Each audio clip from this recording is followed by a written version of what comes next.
you doing? Hello, Vevo. What's up, Rich Smith? Axel, is it on Soy Feed? Obviously it is. Of course it is. The bot doesn't hate me, so it puts it up on Soy Feed. But thank you for allowing me to plug my Discord server. If you are not on Soy Feed just yet, why not? Why not? Get in there. Become part of a very interesting developing community, frankly. Mic is low. It's not supposed to be. Fuck me. I don't know what's happening with the mic. Maybe it's dying or something. Now it's supposed to be better, maybe. Yeah, so join SoyFeed to support your favorite creators on YouTube, discovering new creators on YouTube, like Axel, who's not subscribed to Axel. Put one in the chat if you're not subscribed to Axel. It is loud now. Oh, damn. Tone, I think it's on your side because it does show me that I'm okay. I'm not too loud, but I'm in an okay zone. Sorry, but Axel, yeah, bring your volume down as well. Alpha Karos is not subscribed. Well, I'm not sure Axel wants your viewership anyways. Hello, Tone. Hello, Pio. Heisenflay, thank you for saying hello. Hello, Louise. Really funny. And yes, hello, Alpha Karos. Jesus Christ. Neko is banned? Okay, well, from Vab. Right, I know that, but is he banned from your stream as well? From you, okay. Gotcha. Anyways, yes, hello everybody. I'm banned in your chat. I think in Axel's chat, not in mine. Axel is saying that you are banned from him. There you go. Holy fuck. Why, Axel? Do you not like trolls? Do you not like trolls? I love them. About 50% of my subscribers, not vegan.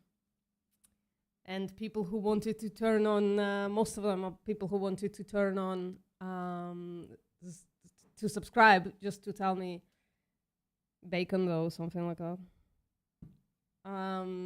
Louise is here, Alpha Garros is here. Oh, Alpha Garros has been here for a really long time, though.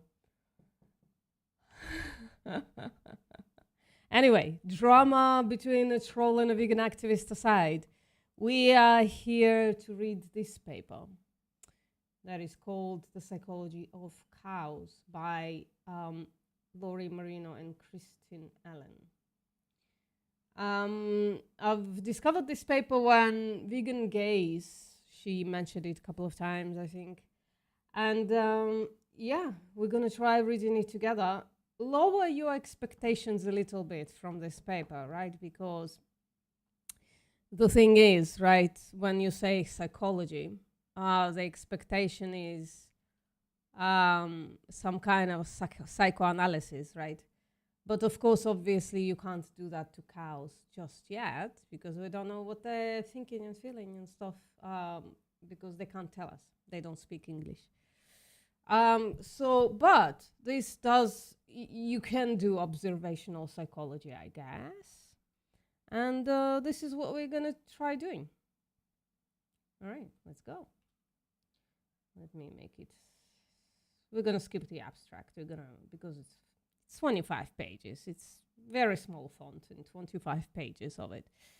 Just give me a sec. That's not good. There you go. Now you can see it all, I guess. Oh, that's not going to help. Anyways. Right. Cows often referred to as cattle to objectify them. Are the most common type of large domesticated, ungulated, although ungulates, sorry. Although there are wild varieties as well. Wild? Are there still wild varieties of cows? I know there are feral ones. I didn't know there were still wild ones. Interesting. I would love to see one of them. To see how an actual cow looks like, what an actual cow looks like. They are a member of subfamily Bovinae, I guess is how you say it, are the most widespread species of the genus Bos, and are the most commonly classified collectively as Bos taurus. Cows are used in a broad range of ways globally. That's another objectification trigger. They are raised for meat, beef and veal, for milk and other dairy products, and as draft animals. Draft, I guess, means like carrying or something like that. Oxen and bullocks that pull carts, plows, and other implements. It's just like so absurd. We build cars. We have cars now, and we still use animals as in this way. Other products deriving from cows include leather for clothing and dung for manure fuel. Despite or perhaps because of their ubiquity as products for our use, most people have a difficult time relating to cows on their own terms.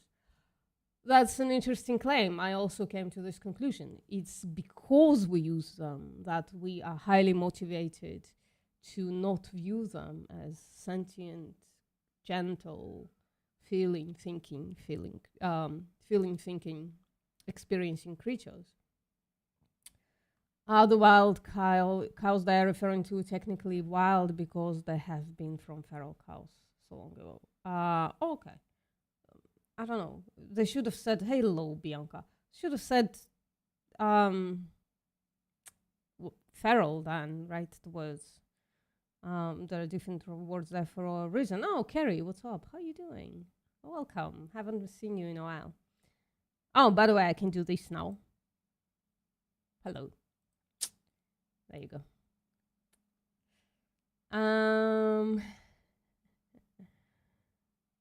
Yeah. Oh man, I still have like a sore neck. 2 days ago, I decided to do like a 1,000-piece puzzle in one day in an attempt to relax. I don't know what I was thinking. So from staring like this all day, I got a few aches. So cows. So hold on. So despite or perhaps because of their ubiquity as products for our use, most people have difficult time relating to cows on their own terms, that is, without the biases created by social and economic utility. Most people do acknowledge that some other animals, including cows, possess the ability to experience pain and very basic emotions. Cow emotions are not basic at all. Like basic in compared to us, maybe, but they're pretty complex. Yes, despite empirical evidence for complex emotional, social, and cognitive functioning, there is still a gap between our understanding and acceptance of complex emotions and intelligence between our pets, namely dogs and cats, and farmed or food, quote unquote, animals. That's true. So most of the research, so a lot of the research done on the feelings and the choices of cows is done actually by the meat and dairy industry, mostly dairy. I went through a lot of it back in the day. There is this scientist whom I kind of want to do a deep dive on at some point, Neville something, who does so much like experimentation with cows. It's not necessarily on cows, it's with cows because as far as I saw, at least, there is no like intrinsic abuse. Like the extrinsic abuse is like, in this case, it's extrinsic to the research that Neville is running, is like, because it's like dairy cows, beef cows and such. So, but yeah, and then a lot of the other research of asking, well, do cows actually have like experiences, feelings, and such, is on us talking about them, right? It's like our perception of them, which is obviously incredibly limited to us making shit up about them. You know, like, I think farmers know best that those animals are incredibly smart and incredibly perceptive and such. But regular people who don't usually interact with cows in any significant way might not know. Okay, so cows raised. We might need like a few parts of this, by the way, but that's okay. It's because this is interesting to me, at least. And if you like it as well, you can join me next week as well for it. So cow raised for food in factory farms experience distressful and unnatural conditions from birth to slaughter, true. And the large body of work has demonstrated that dairy cows and their calves can experience distress during the conventional farming practice of separation from each other. For review, see this paper, whatever. Young male calves are reared in isolation pens as veal. Horned cattle are subjected to disbudding. That's one of those things that I'm like having a hard time watching, despite being relatively hardened by a bunch of other stuff. So to disbudding procedures that produce behavioral and psychological pain responses. And during transport to slaughter, cows routinely are subjected to hunger, thirst, and bodily harm, to name just a few conditions these animals regularly endure. The majority of these procedures are not dictated by concern for cow well-being, nor are they necessary for human consumption of cows, but rather they are driven by corporate interest in maximizing profit. True. Moreover, cows, like other farmed animals, are being used to create human organs. I didn't know that. Let me just write that down. Might want to deep dive into that stuff. Cows, like other farmed animals, are being used to create human organs. Holy fuck. We are truly kind of mostly evil, aren't we, when it comes to animals?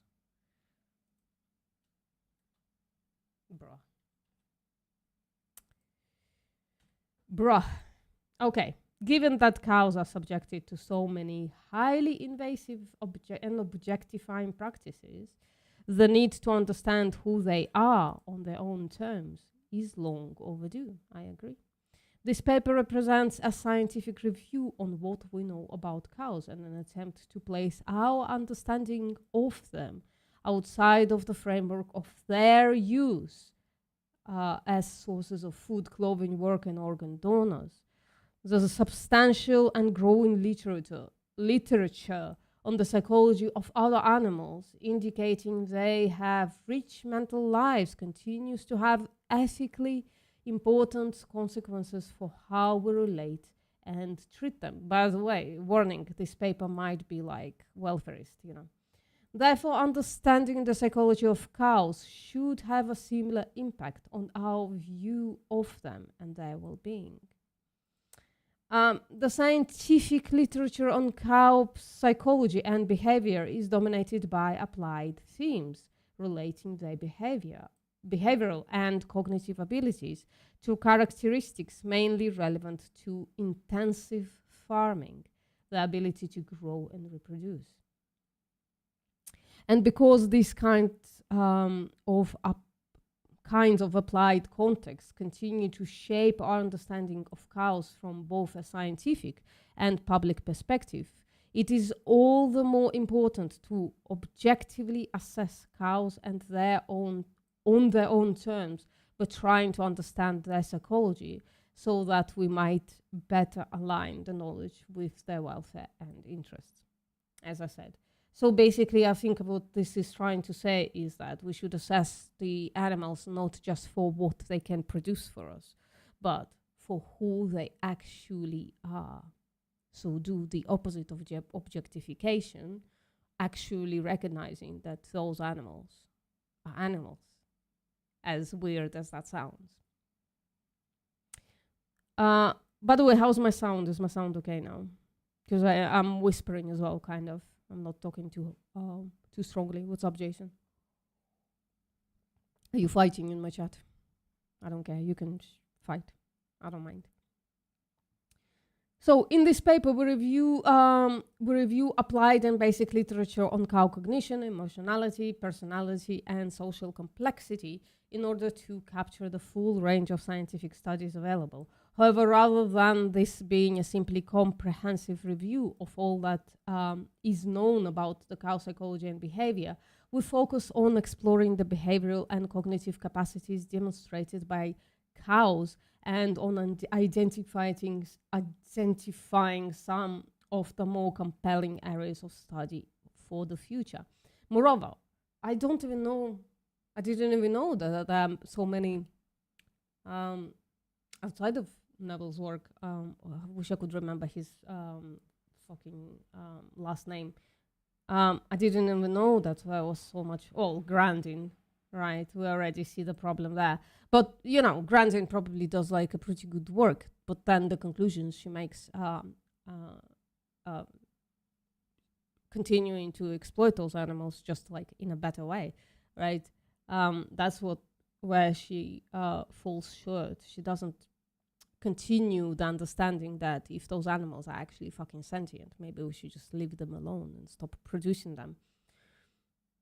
I'm so sorry, Tone, but like if everybody else's volume is fine, I think it's on your side. But I am talking a little quieter today because I'm just trying to chill a little bit. It's been a recurrent nightmare lately that I've been just stressed 24/7. So I'm trying not to get stressed today. That's why I'm kind of not reading the comments that much. So I'm so sorry about that. Right?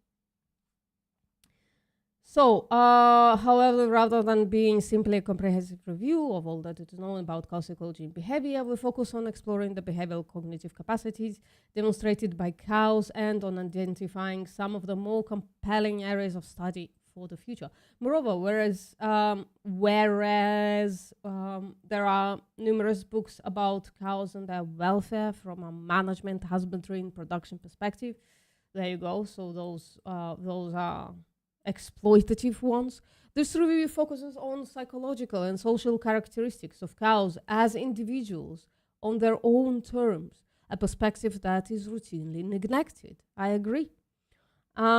As with any taxonomic group, species-specific factors such as evolutionary history and sensory abilities need to be considered in order to more accurately interpret findings on cognition, emotion, sociality, and other characteristics, and to make better informed comparisons across taxa. Right, interesting. So the thinking of extrapolating this to other bovines that are also exploited, buffaloes come to mind. Therefore, what follows is a brief description of the evolution, phylogeny, and domestication of cows, as well as what we know about the sensory systems. So, yeah, it's relatively simple. So let's go through it. It's interesting, I think. By the way, if I'm not like bringing it up, let me know. Not that I'm reading the chat way too much. I apologize about that. Cows have been domesticated. So this is evolution and domestication. Cows have been domesticated for human use since the early Neolithic period, as early as around 10,500 BC. Like 12,000 years ago, 12,500 years ago. Is it from wild primigenous. I don't know what this word is. What's that word and how do I say it? How do I say it though? I don't know. So it just means bovines, I guess. There were two major lossy of domestication. Apologize, guys. English is not my first language, nor is it my second. These were the Middle East and Europe, giving rise to the Taurine lineage, and the Indian subcontinent, resulting in the Indocene line. So yeah, they're very different, aren't they? The Indian bovines and the American, I guess I would have to say at this point, because what else are you going to call a Holstein? Though European cows are mainly descendants from the Taurine line, there was gene flow from Indocene to Taurine lines in the past. Some researchers have suggested that African Taurine cattle are derived from a third indecent domestication from the North African Orossan, I guess. I don't know, guys. So it's this word again, I guess.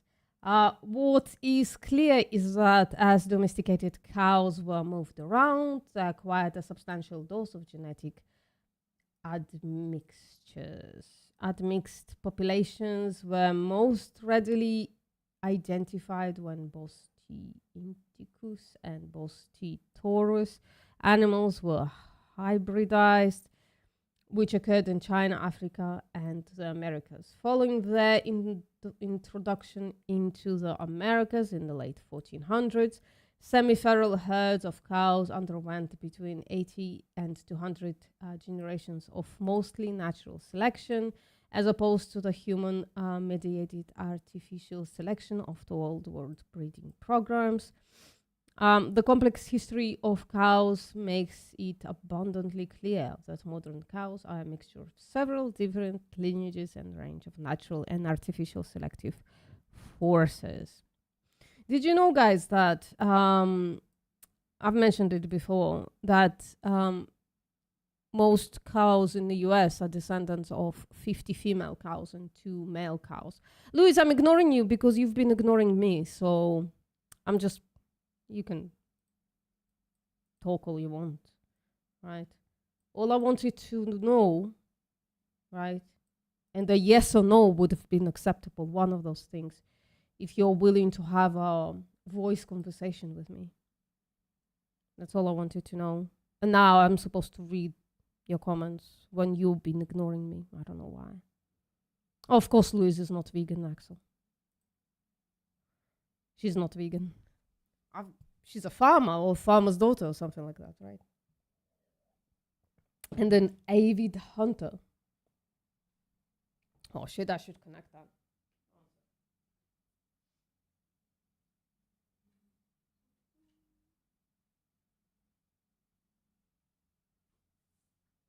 Good thing you wore pants today. Lame, completely lame. I agree with you, Axel. Cows are diurnal animals, and although they rely upon all 5 sensory modalities, vision is the dominant sense. That's interesting.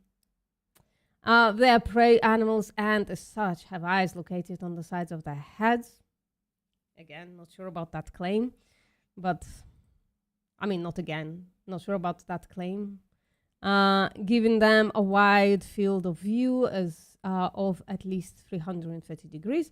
However, their binocular vision is limited to about 30 to 50 degrees, and they have a blind spot directly behind them. They have good visual acuity, but their accommodation abilities are not as well developed as those of humans. Cows are dichromatic. That means 2 colors in it. And are able to distinguish among long wavelengths of colors, red, orange, and yellow, better than shorter wavelengths, blue and green. What does duchromatic actually mean? I thought it meant two colors, but then there are variations of them, having exhibiting, two colors. So, but like we are trichromatic, aren't we? As humans. Just want to make sure. Humans trichromatic.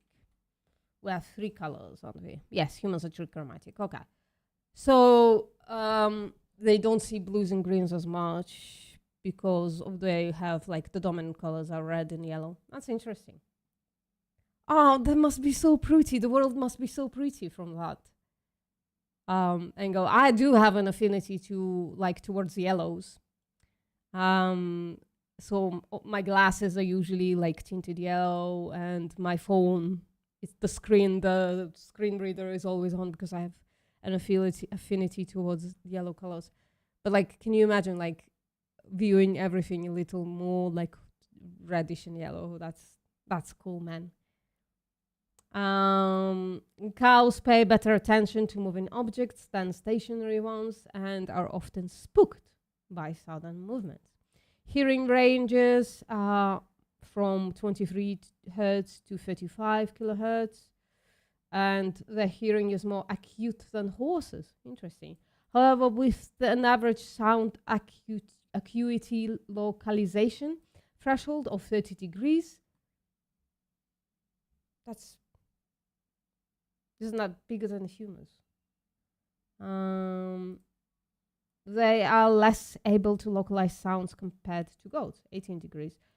Dogs, 8 degrees, and humans, 0.8 degrees.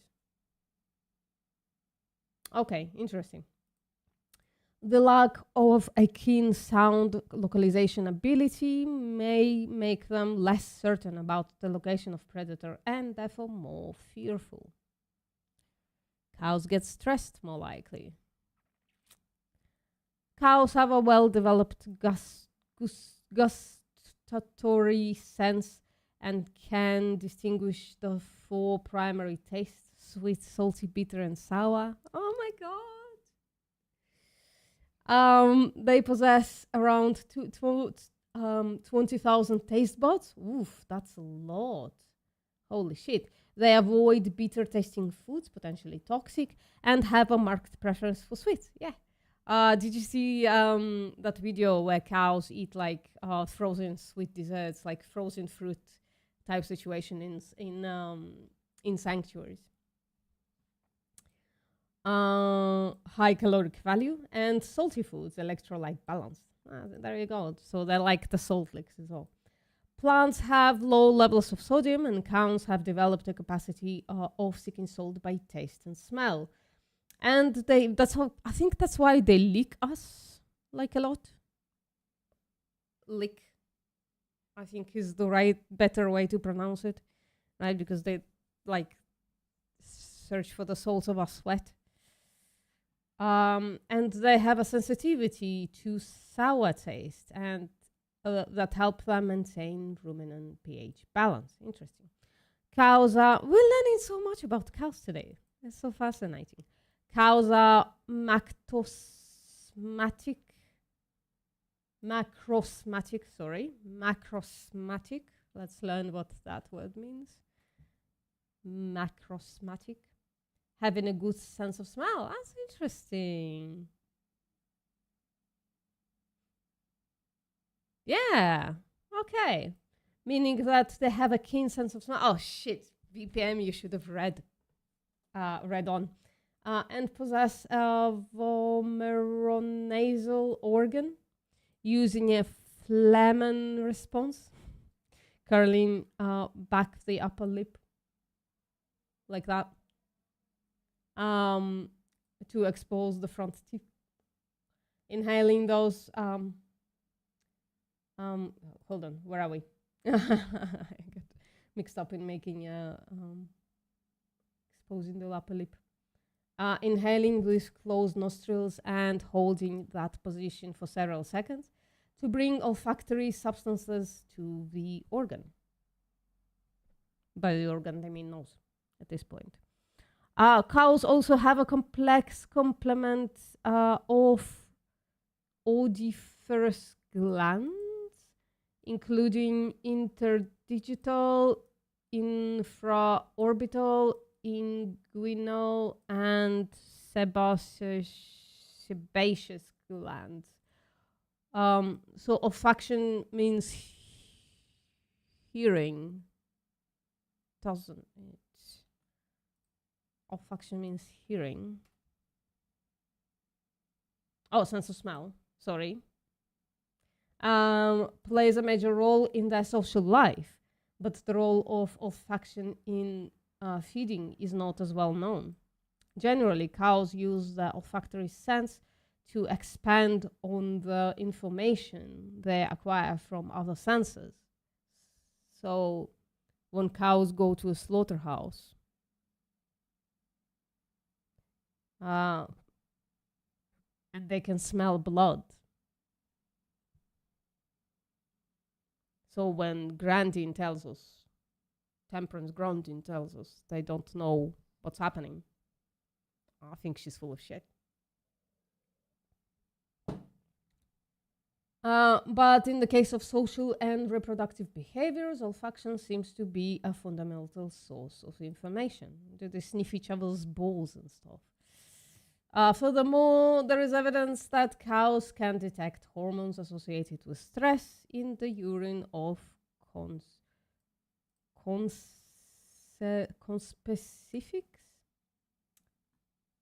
Conspecifics, okay. No, actually. What's a conspecific? Or belonging to the same species. Okay. Belonging to the same species. Cows are also very sensitive to touch and have... Now, who's been telling us that cows don't feel as much? Who's been telling us that for many, many years? And have mechanicoreceptors, thermoreceptors, and nociceptors in the skin and muzzle. Kind of the opposite of what we've been told by farmers, isn't it? Nociceptors is basically the perception of pain, I think. They use touch to determine the appropriateness of a certain food items, and yet they're fed like granulated slob usually. They're sensitive to pain, but as they are prey animals, may sometimes suppress familiar signs of pain in order to escape notice by predators. Yeah. Nevertheless, a number of reliable signs of pain and distress have been identified in cows, including during manipulations or typical to the farming industry, such as dehorning. Again, just like part of my nightmare cycle. Such as dehorning, right? Interestingly, while cows are often fearful of touch by humans, they are also calmed by some forms of tactile contact, such as scratching behind the ears. That's cute. What's up, people? Evil Steven? Sorry, I've been ignoring the chat. I apologize. Lambretta, how you doing? I'm so sorry. I've just really concentrated on this. This is very interesting to me. Put one in the chat if this is interesting to you as well, so that I know if I need to do the second part. We first conducted searches on the web of Science Core collection using terms relevant to intelligence, cognitions, and behavior, and following up with online Google-based direct searches. Well, method, who cares? Let's skip that, right? So, but those are the papers that they found. I really kind of want to know if Neville is part of this, because no, he's not. Interesting. Because he does do a lot of he does do a lot of interesting science, speaking about the cognition of bovines specifically. So this is very interesting to me, that he's not like, oh, it could be, I should remember his name, last name. It could be that just it's like N and then his last name, and then I can't find it. We'll check it out later, next time. Learning and cognition. Cognition refers to the mechanisms by which an individual acquires, processes, stores, and acts upon the information, and includes. Oh, 3 of you enjoying. Good. That's enough for me. And includes learning, memory, and decision making. Intelligence arguably refers to the quality of these mechanisms in terms of rapidity, depth, and complexity. And there is always an interplay between higher level cognitive processes and those considered to be more basic. Yeah. The scientific literature directly addressing cognition, learning, and memory in cows is relatively scarce. Yeah, I couldn't find any of it that wasn't directed by the industry. Much of our current understanding of intelligence in cows has to be inferred from other areas of study, including social complexity and communication in other mammals. However, here we summarize what is currently known from the full range of applied and basic studies designed to investigate cognition of cows. Maybe we do like a third part as well. Well, we might need to do many parts because it's like we're on page 4 out of 25, but at least 3 pages are gonna be like references. But like, maybe it would be interesting to you to go over the paper written by Neville, whatever the fucking last name is, about how cows will never choose to be milked if food is present. And if food is not present, some of them choose to be milked because they enjoy it sexually. Relatively few direct studies of learning and memory in cows have been done that are not framed in an applied setting, training cows to access automatic feeders, determining food preferences. Nevertheless, these studies do provide a window into some basic cognitive processes. So they definitely checked out Neville's research. Moreover, these studies point to robust and rapid learning abilities. True. They are really they can be trained really, really quickly.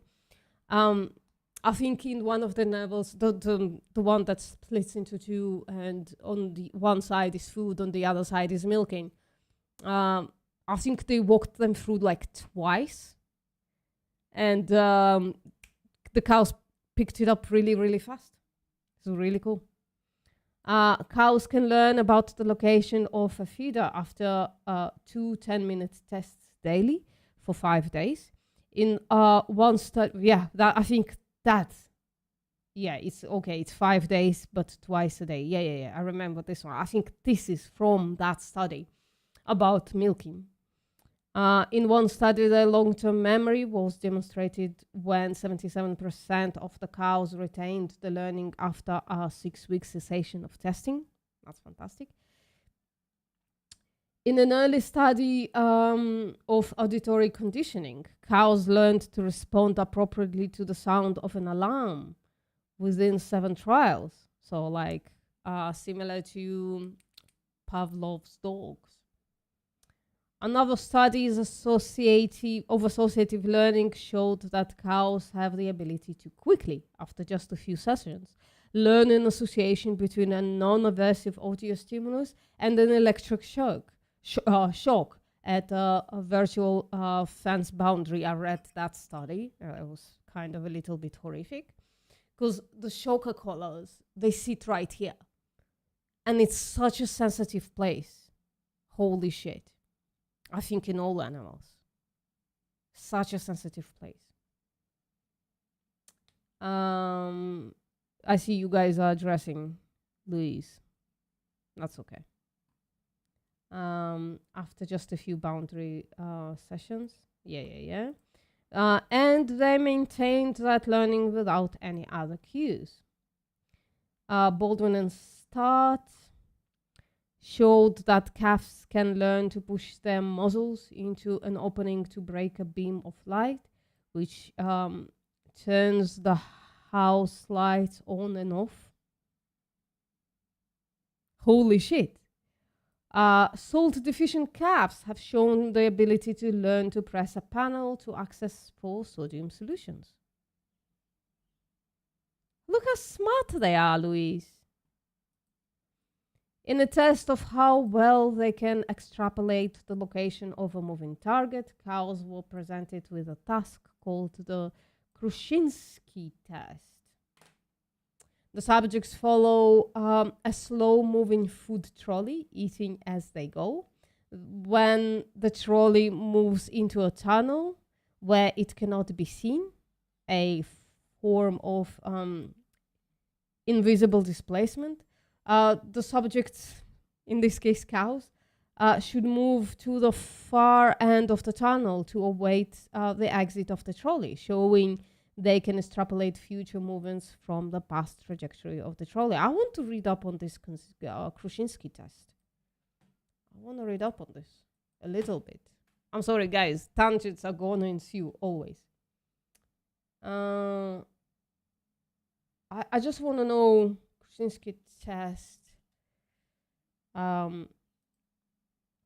Which animals were subjected to Kruszyński test, and we're going to ask AI to show us that information, because it just gives quicker answer, doesn't it?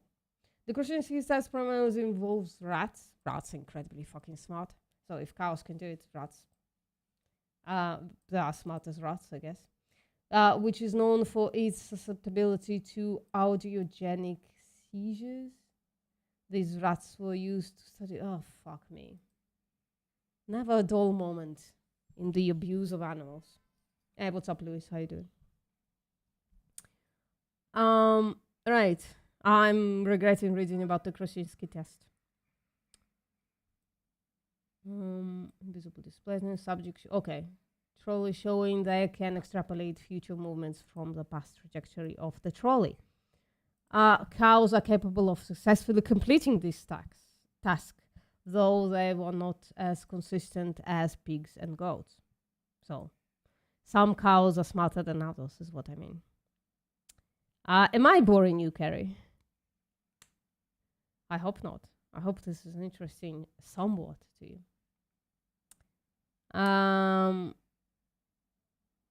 Oh, you're going to be lurking. That's okay.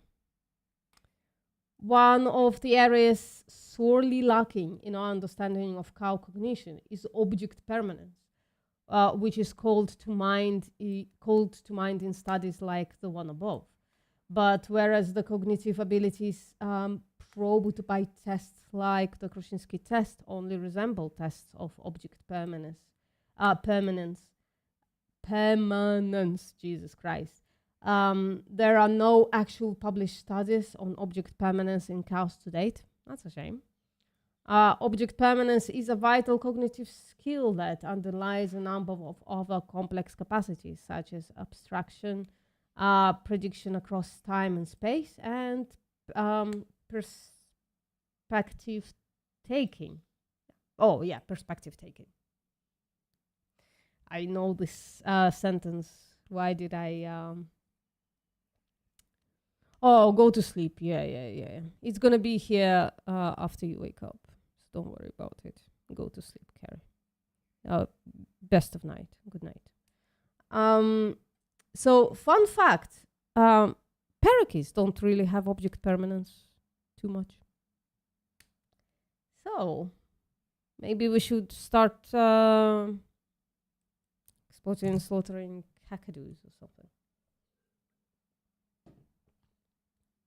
Determining what level of object I was joking, obviously, of course. I was just making not joking, I was making the correlation between cows and the animals we like, the animals we eat.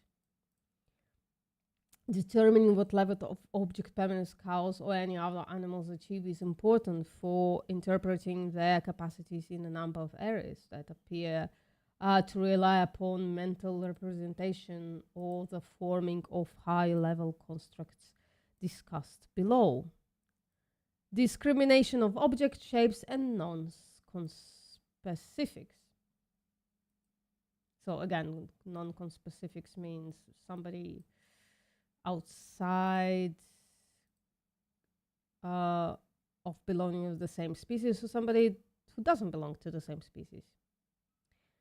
Hey, what's up, Has? You took my B12, you took your B12, well, then you're geared to go. Many studies of cow behavior probe discrimination abilities, that is, the ability to learn and recognize the difference between two stimuli.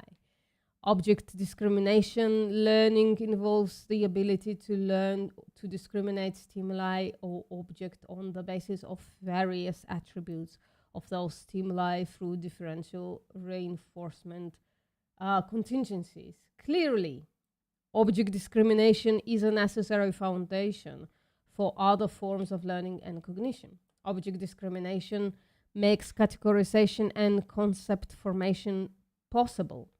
These capacities, in turn, can provide cognitive scaffolding for other complex capacities. All animals possess some ability to learn to discriminate objects, and these capacities range from discriminations of simple concrete stimuli to complex and even abstract concepts. Many mammals, from rodents to non-human primates and to human babies, are capable of rather complex. Well, human babies are not capable of that. Not yet. They're gonna be in the future. Are capable of rather complex discriminations. There's a study there. Dogs are able to classify color photographs of natural stimuli. And complex object discrimination has been demonstrated in other farmed animals, so pigs definitely. Yeah, pigeons and other bird species are capable of categorizing and differentiating various stimuli as well. Cows can discriminate a wide range of stimuli in operant conditioning discrimination paradigms. Cows can discriminate between geometric shapes, colors, the same shapes differing by size, and even stimuli differing by both brightness and size. Oh no, cows are so stupid that they can differentiate between a small circle and a big circle. Jesus Christ. Cows are able to discriminate more complex stimuli than just static geometric stimuli, however. For instance, they are able to discriminate among individual humans on the basis of a number of dimensions, yet humans are not able to discriminate between different cows. So who's the not very smart one here? One of those is handling. Handling, I wonder what I mean by that. Calves as well as adult cows show learned fear responses to humans who have previously handled them in a rough manner.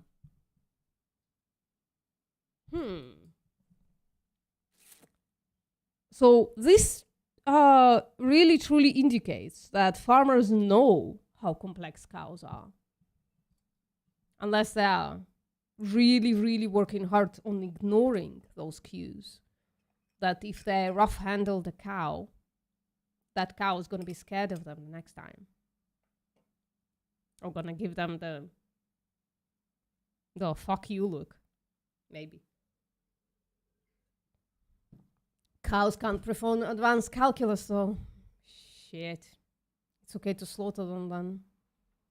Let's put babies in that pile as well. I can't do advanced calculus. Bro. I lost all my ability to do maths. Adult cows have the ability to learn to differentiate handlers who wear the same clothes. So if you have like uniforms, they can differentiate between you anyways. In one study, cows were taught to press their noses to the right wrist of a handler to obtain a food reward. So like dogs. The experiment consisted of two handlers, one who responded to the subjects, in this case cows, by giving food, while the other did not. The cows learned to approach the handler, conferring a reward more often than the non-rewarding handler. This associative learning ability underwrites even more complex capacities in other areas, such as conspecific discrimination in social context, discussed below. We're getting there. Cows don't fly either. Yeah. Discriminating conspecifics. The ability to discriminate among individuals forms the basis for social relationship hierarchies and reactions to familiar versus unfamiliar individuals. It underlies the more complex social characteristics of cows described later on in the paper. Individual discrimination is not the same as, but is a prerequisite to, the more complex capacity for true individual recognition, defined as a mental representation of an individual's identifying characteristics. Thus, individual discrimination is a logical beginning for investigating a species' general social recognition abilities. A number of animals can discriminate individuals, including dogs, elephants, and pigs. These kinds of shit. I got my finger stuck in between the mic and the boom. A number of hold on. And pigs. These kinds of capacities not only underlie the ability to recognize kin from non-kin and strangers from familiar individuals, but also allow for fine discrimination of individual identity of one's social network. There is a substantive literature showing that cows are able to make discrimination among conspecific under a variety of circumstances. There you go. In a wire maze, this is the trial that I was talking about. Maybe it's Neville Hagen. Maybe that's his last name. That's the wire maze trial is the trial where they so the cow enters into the wire maze. On one side, there's food. On the other side, there is a milking machine. 100% of the cows chose food over milking. So in a wire maze discrimination paradigm, heifers were able to quickly, in a few trials, learn to discriminate familiar conspecifics and retain that information for at least 12 days. I don't remember that part of the study. I think I read only like the relevant part to me. Heifers can also learn to recognize individual cows even if at the beginning of the testing the individuals differed in familiarity. So put strange cows together and they will start recognizing each other. Hey, what's up, Jeremy? Where are we? Yeah. Heifers can also discriminate members of their own species from members of other species, dogs, sheep, horses, and goats. Rigorous controls for the amount of black and white surface, size of head, and other visual aspects of the stimuli ensured that simpler features that distinguish cows from other species could not be used. This particular task requires a complex capacity for categorization, as the subjects were also presented with cows of various breeds and therefore various phenotypes. Yet in just a few sessions, the cows were able to discriminate photographs of different kinds of cow faces from faces of other species. These findings show that the cows could categorize the sameness of all other cow faces despite phenotypic variability and a separate group from the faces of other species. In the later study, Colton, Bowdoin, Heyman, and those people, showed that heifers can discriminate two-dimensional facial image of familiar and unfamiliar cows. They can know their own bodies from a picture. Damn, I'm not necessarily able to do that. I'm not gonna lie, I do have like some facial blindness. They also provided results that suggested cows categorized the stimuli into familiar versus unfamiliar categories very early in the testing process, and that the images were treated as mental representations of real individuals. Pictorially naive heifers shows pictures of a familiar conspecific immediately upon entering the arena.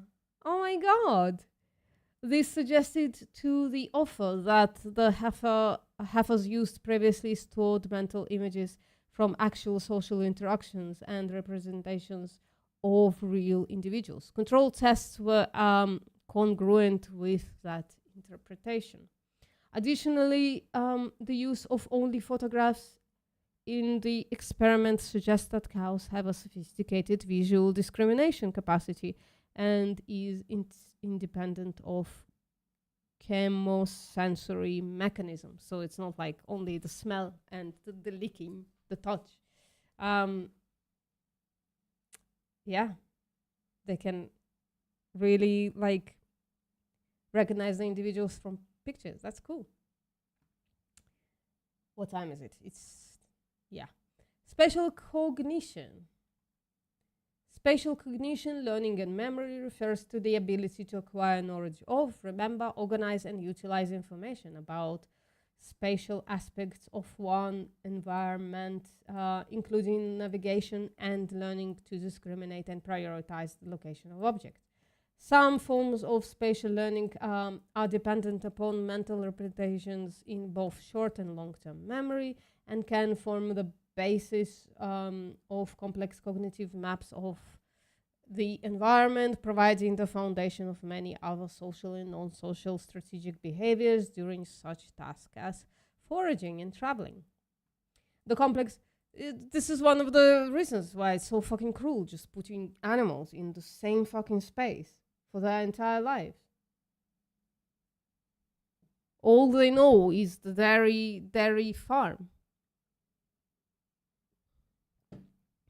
The stalls. That's all they know. Where did I left off? Yeah. The complex spatial abilities of food catching birds is well known, and many other taxa display sophisticated navigation and spatial foraging capacities as well, including rodents and fish. Dogs too demonstrate complex spatial, navigational and search capacities, suggesting that they use cognitive maps. This also may be true for pigs. So it's for a review, so I haven't been. Oh, I don't know what I mean. Chimpanzees and other non-human primates also possess sophisticated spatial navigational memory and learning capacities, in some cases on a par with 4-year-old human. My spatial capacity is shit. I mean, I'm pretty good at telling how big something is. Especially if it's like relatively smaller, like I can tell you how big this box is, generally speaking, just by looking at it without measuring. But like navigating, fuck no. Grazing animals such as cows and sheep perform very well in maze tests, indicating they have good spatial memory, which allows them to graze with optimum efficiency. There is a fairly substantive body of evidence for this conclusion. In closed field tests of how cows navigate through mazes using detours, they performed favorably compared with pigs, sheep, goats, and dogs. Bailey Rittenhouse, a bunch of people, conducted 2 studies to examine the spatial memory of cows.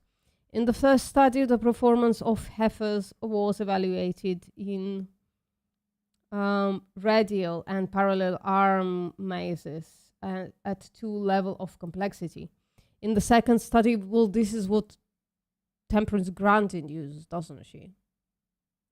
The time course of spatial memory was examined in steers.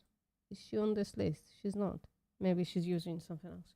The authors found that the subjects in both studies learned the mazes efficiently, had the ability to associate several different locations with food, and retained this knowledge for up to 8 hours.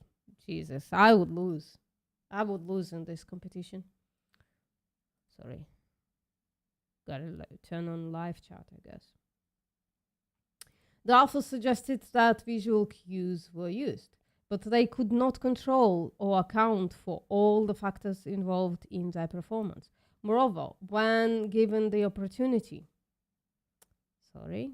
cows will often employ systematic search strategies such as non-random walking paths, decreasing distance walked between food sources, and adjusting search patterns depending upon whether food was clumped or dispersed.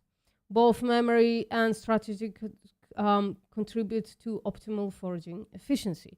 Here's the thing: if I ever find myself on an island with a cow, I'm just gonna follow them around to find the food. I'm not gonna eat the cow. They're better at finding food than me. A number of other studies support the conclusion that cows have robust spatial memory abilities. This funny name, Xixi. Is it Shishi? Is it? Am I being culturally unaware? So Shishi, decided to do that, and Laka from 202 found that steers remembered the location of food buckets for at least 48 hours. Some cows are not only capable of learning simple mazes or the location of food in fields, but also can learn to traverse a complex maze defined as one with multiple arms when they are provided with step-by-step learning opportunities. Once learned, they can retain the memory of the maze configuration for up to 6 weeks. Moreover, they can retain a memory of an association between a visual cue, a plastic tub, and a food reward for at least a year. Holy shit. What's up, Flowy Sensei?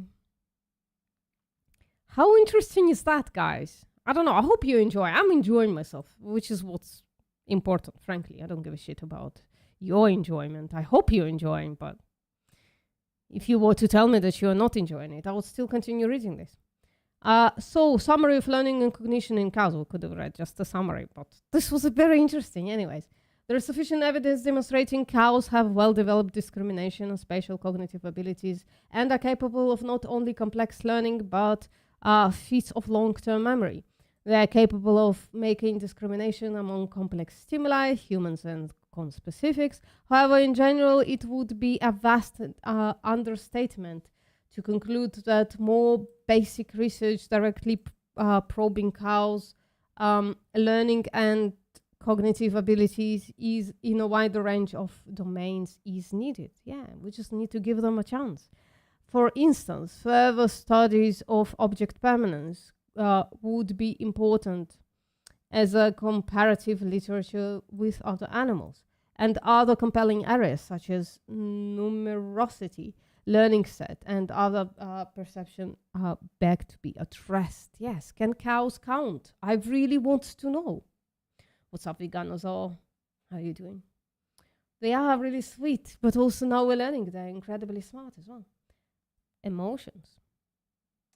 The concept of emotions is complex and shares fuzzy boundaries, true, with other aspects of overall psychology. Emotions comprise behavioral, neurophysiological, cognitive and conscious subjective processes, and can shape attention, decision-making, and memory.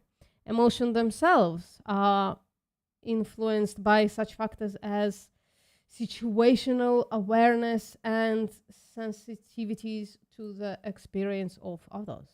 Emotions and cognitions are often intimately tied together in a complex. So, emotions and cognitions are often intimately tied together in a complex interplay. A recollection of memories and can generate strong emotional and emotions, and in turn modulate one's response to various stimuli. The idea that many non-human animals experience basic emotions is currently well accepted, if not the idea that other animals possess complex emotions. That's the result, that's the conclusion I came to, frankly. This is particularly the case in mammals, despite the fact that much of the picture remains to be filled out in terms of details and taxonomic distribution. Well, we don't really have motivation to learn about their emotions, do we? Because we want to continue, we as a species want to continue exploiting them. Them having emotions is really fucking inconvenient to some people. Many studies of emotions in other mammals refer instead. Oh shit! It's really fucking. It's starting to get at me. Emotions other mammals refers instead to affective state or core effect. That is terminology that differs from a human emotion literature. Well, humans can tell you what they feel like, how they feel, right? The relationship between affect and emotion is complex, containing a number of components still widely debated on a theoretical level. Oh, man.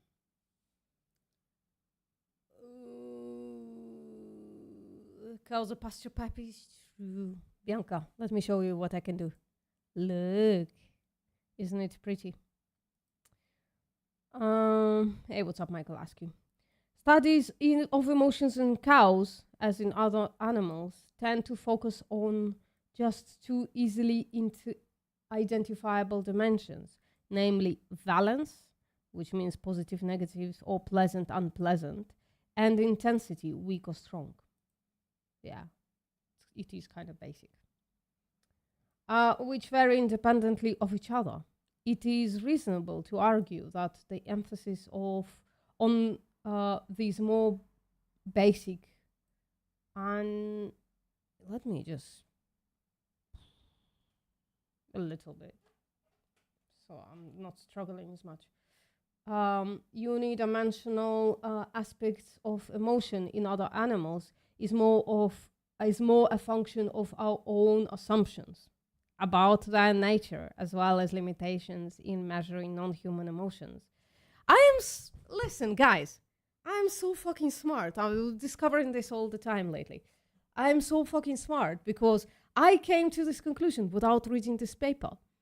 That basically, a lot of the time, when we say that animals have or don't have certain emotions, it's just us making shit up about them. That's what they're saying. It is reasonable to argue that the emphasis of these more basic and unidimensional aspects of emotion in other animals is more a function of our own assumptions about their nature, as well as limitation in measuring non-human emotions, than it is an actual lack of complexity and subtlety in emotions in other animals. Moreover, as emotions have cognitive, behavioral, autonomic, and subjective components that correlate with each other, there are established ways of identifying emotions in other animals that rely on directly measuring one. Oh, I should bring it up more often. That's easier. Shit. Pretty obvious. Well, thank you for bringing me down, Ophocaros. I can always count on you to put me down a peg.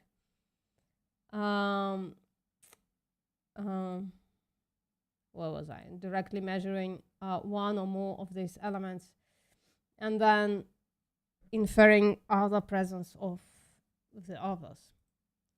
The literature on emotions in cows and other farmed animals is substantial. It is, and confirms they experience a wide range of emotions, and that some of those responses are quite complex. Basic emotions are the building blocks of more complex and sophisticated abilities. Thus, they will be reviewed briefly here.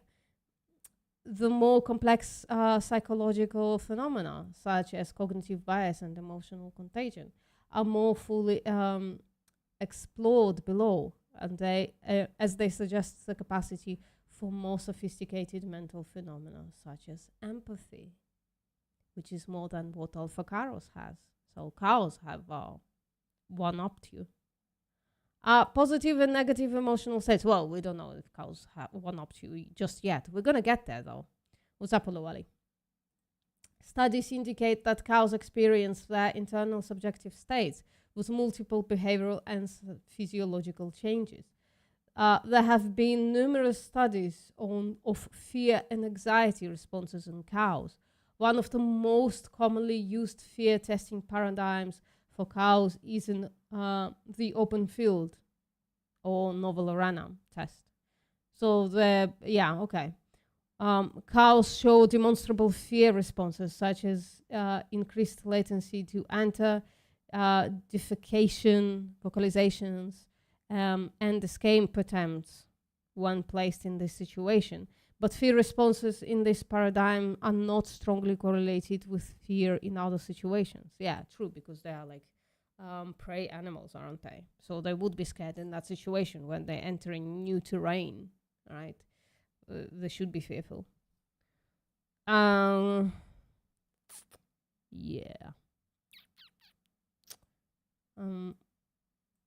Where are we? Yeah. This overall finding demonstrates that fear responses in cows are shaped by diverse and complex factors, and the idea of general fear in cows is an oversimplification.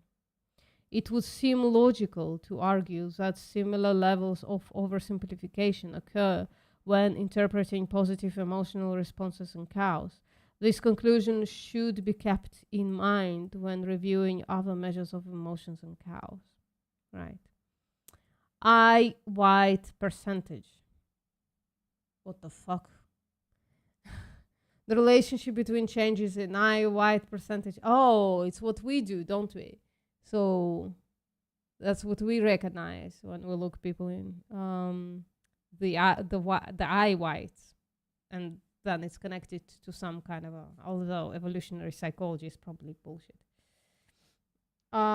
White percentage of cow emotion has been an area of significant research focus over the past few years. The percentage of visible eye white increases when the cow's upper eyelid is lifted. Oh, so it's like the indication of their emotional state. That's interesting. And the muscle responsible for this is controlled by the sympathetic postganglionic axons associated with emotion. That's interesting. Changes in eye-white percentage were initially conceptualized as expressions of general arousal, but they are now considered to be indicators of emotional valence. Procter and Carter investigated whether visible eye-white percentage was a measure of positive low arousal state. They took focal samples of 13 dairy cows, that's not much, during session of gentle petting. I would like to pet a cow. I'm probably allergic though. Visible eye white percentage decreased during the positive state and was significantly lower than pre and post test percentages. So they went like that. Just went, oh, I'm enjoying this. The author concluded that visible eye whites were valid predictors of positive emotional arousal in cows. An early study investigates changes in eye whites based on frustration contentedness axis among 24 randomly selected dairy cows. The cows were divided into two groups of 12 individuals. One group was exposed to the frustration-inducing stimulus of a rectangular wooden box that contained food, but was covered with plexiglass. Oh, so they couldn't get to food. Ah, that's evil. The cows could see and smell the food through small holes, but could not access it. The other group of cows was exposed to an open wooden box containing food. Cows exposed to the frustrating stimulus had a higher percentage of visible eye whiteness than cows exposed to a pleasant stimulus. The eye white increases were also correlated with behavioral indicators of frustration, including aggressiveness, stereotypies, I don't know what that means, vocalizations, and head shaking. You know how cows do that. Head shaking. Yeah, it's mild torture. It's frustration torture. It's not. I wouldn't say that's torture. It's a frustration, because cows are, as all animals, are very persuaded by food. So this could have been torture if they actually starved them before, but actually cows don't need starving to be motivated by food. Okay. Cow mothers who are separated from their calves also display increased eye whites. Now that we think about it, we do often have pictures of cows standing in line in a slaughterhouse, and they look so wide-eyed, don't they? I was half joking. Okay. Right. In addition to other behavioral signs of frustration, the eye white percentage significantly decreases when cows are reunited with their calves. The work to date suggests that eye white percentage is a meaningful indicator of emotion, with more eye whites indicating fear and frustration, and less eye whites indicating positive feelings. Other measures: nasal temperatures, ear posture, heart rate. That's interesting. Slavery, for sure. Peripheral body temperature have also been, well, Axel, I did warn that a lot of this is going to be from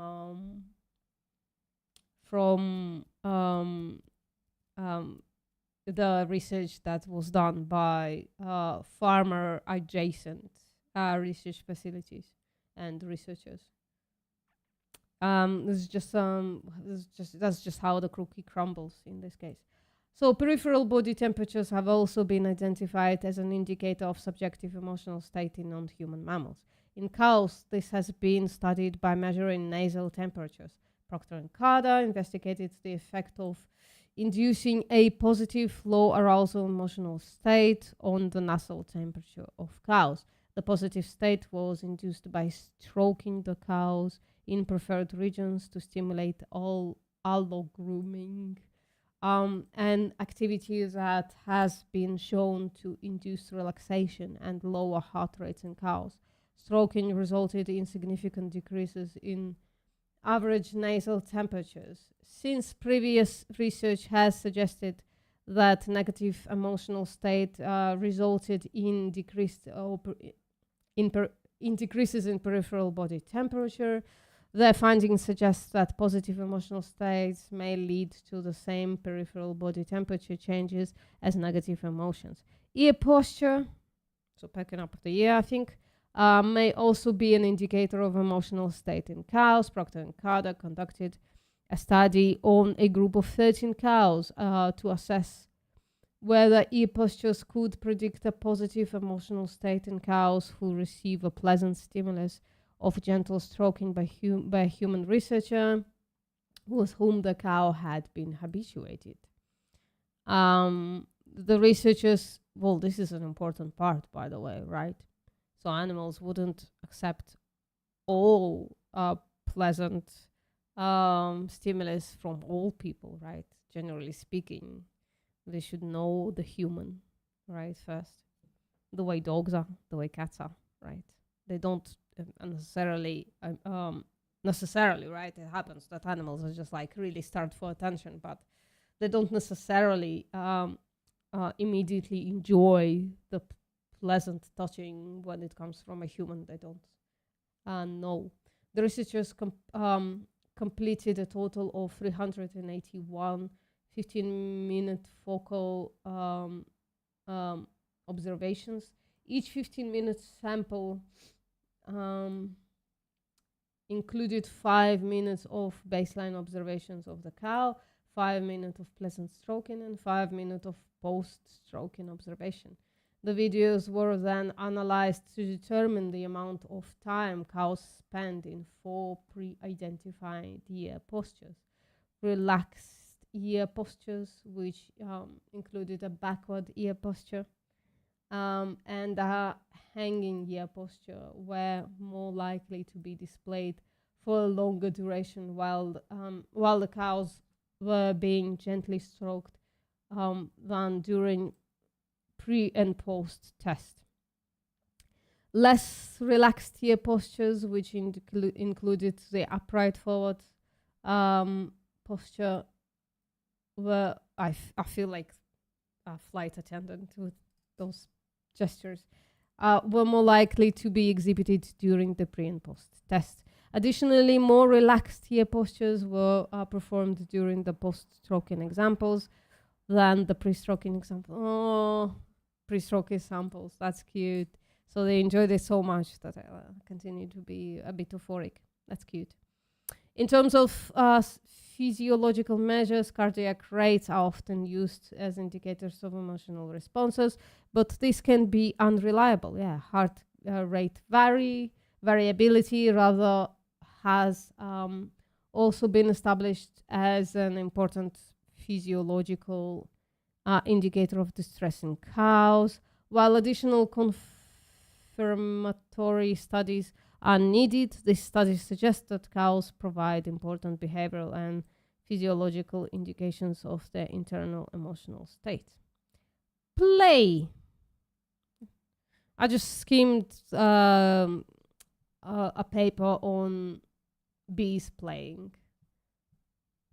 I was a little sus, but frankly, but could be. I don't know. I don't know, something about the study methodology that was like a little weird.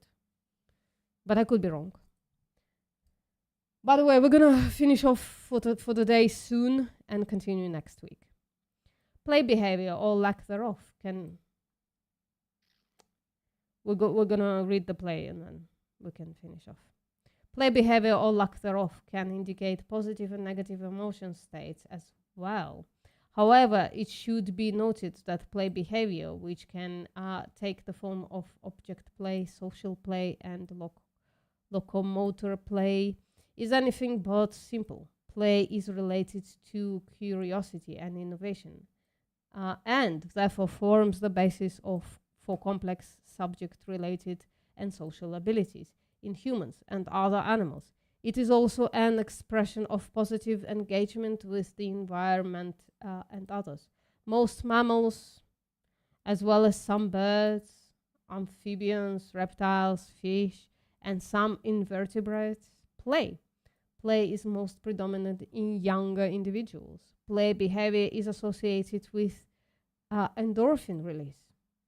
And the opportunity for social play is a potent reward in learning experiments. Alpha Caros, what's going on?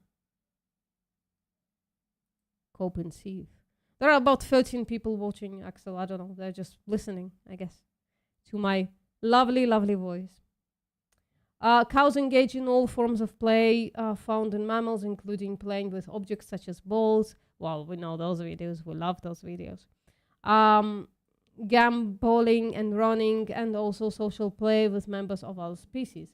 Play fighting, social licking, and play mounting in calves starts at around the second week of life and peaks at the age of 4 months. Play behavior in cows is play behavior in cows, as in other mammals, is a reflection of the circumstances.